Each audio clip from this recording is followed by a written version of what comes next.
Hello mga tropa, welcome back to Alabit sa Piako Vlog. So for today's video, yan, Ninoy Aquino Day, Kimchi Day mga tropa. Tapos na ang bakasyon mga tropa, back to work na ulit.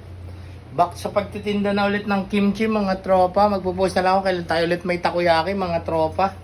So yung ginawa nating kimchi na yan mga tropa, may-ari na lahat yan para sa suki nating restaurant yan. Mga tropa, pang supply natin yan. So sorry sa lahat ng umu-order ng kimchi sa akin, sa mga reseller ko ng per jar.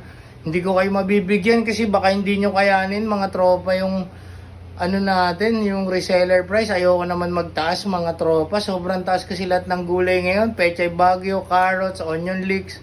Yung mga pangunahin nating sangkap mga tropa. Saka yung lahat ng iba pang mga gulay. Madaming gulay at prutas yung Shapiakos kimchi natin mga tropa. So sorry sa lahat ng pag bumaba mga tropa, basta kinaya ko, magbumaba lang ng kilo ng Pechay Bagyo sa ng ibang gulay mga tropa, magbebenta ko. Ito, para sa restaurant muna natin na sinusuplayan yan mga tropa. Sorry mga tropa. So, ayun lang mga tropa. I love it. Bye.